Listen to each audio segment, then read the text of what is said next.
आप सब मेरे ऑनलाइन बहन भाइयों को एक बार फिर से जय मसीह की। परमेश्वर के अनुग्रह कृपा और दया से एक बार परमेश्वर ने फिर से मिलने का मौका दिया, इसके लिए प्रभु का धन्यवाद।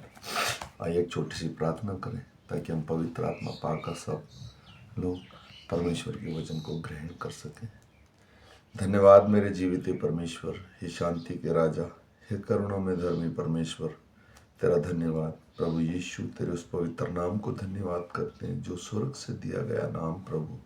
प्रभु प्रत्येक ऑनलाइन सुनने वाले को प्रभु पवित्र आत्मा दे ताकि तेरा वचन सुनने और समझने में मदद मिले प्रभु, क्योंकि तेरी पवित्र आत्मा के बगैर हम कुछ भी नहीं कर सकते मेरे राजा। हे खुदावन, तेरा वचन ही हमारे जीवन की रोटी है प्रभु, यही हमारे मार्ग का दीपक है प्रभु, और यही हमारे लिए सीधी अगुवाई का मार्ग निकालता है। इसलिए प्रभु इस पवित्र आत्मा को लेकर हमारा पूरा दिन प्रभु जी, इस वचन को लेकर पूरा दिन प्रभु मनन कर सकें और तेरे पीछे चल सकें। सारा आदर महिमा तुझे देता हूँ प्रभु यीशु, सब कुछ तेरे चरणों में रखते हुए छोटी सी विनती तेरे नाम से मांगता हूँ प्रभु यीशु, आमीन। आइए मेरे भाई और बहनों, आज तारीख है 12/3/2025, और जो मेरा बहन भाई मुझे 365 दिन फॉलो करेगा वो पूरी की पूरी बाइबल कंप्लीट कर लेगा।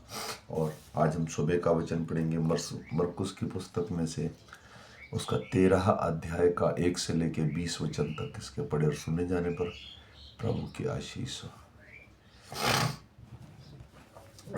जब वह मंदिर से निकल रहा था तो उसके चेलों में से एक ने उससे कहा, हे गुरु, देख कैसे विशाल पत्थर और कैसे भव्य भवन है। यीशु ने उससे कहा, क्या तुम ये बड़े बड़े भवन देखते हो? यहाँ पत्थर पर पत्थर भी बचा न रहेगा जो ढाया ना जाएगा।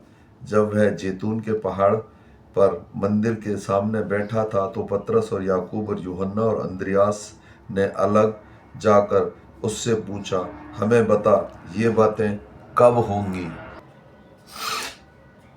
और जब ये बातें पूरी होने पर होंगी तब उस समय का क्या चिन्ह होगा? यीशु उनसे कहने लगा, चौकस रहो कि कोई तुम्हें मुझसे ना भरमाए। भुतेरे मेरे नाम से आकर कहेंगे मैं वही हूँ और बहुतों को भरमाएंगे। जब तुम लड़ाइयाँ और लड़ाइयों की चर्चा सुनो तो ना घबराना, क्योंकि इनका होना आवश्य है, परंतु उस समय अंत ना होगा।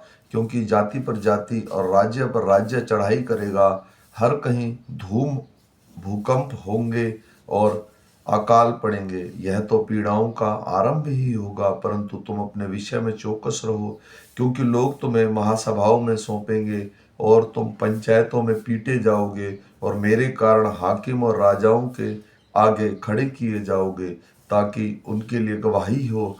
पर अवश्य है कि पहले सुसमाचार सब जातियों में प्रचार किया जाएगा। जब वे तुम्हें ले जाकर सौंपेंगे तो पहले से चिंता ना करना कि हम क्या कहेंगे, पर जो कुछ तुम्हें उस घड़ी बताया जाए वही कहना, क्योंकि बोलने वाला तुम नहीं परंतु पवित्र आत्मा है।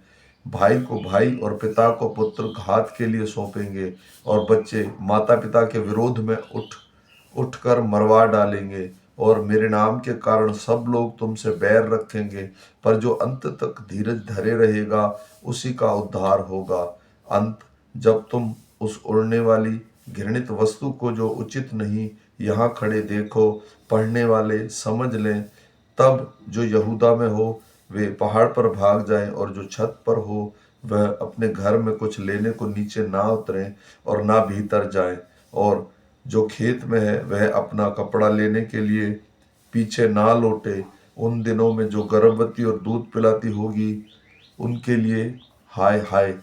पर प्रार्थना किया करो कि यह जाड़े में ना हो, क्योंकि वे दिन ऐसे कलेश के होंगे कि सृष्टि के आरंभ से जो परमेश्वर ने सृजी है अब तक ना तो हुआ और ना फिर कभी होगा। यदि प्रभु उन दिनों को ना घटाता तो प्राणी भी ना बचता, परंतु उन चुने हुओं के कारण जिनको उसने चुना है उन दिनों को घटाया।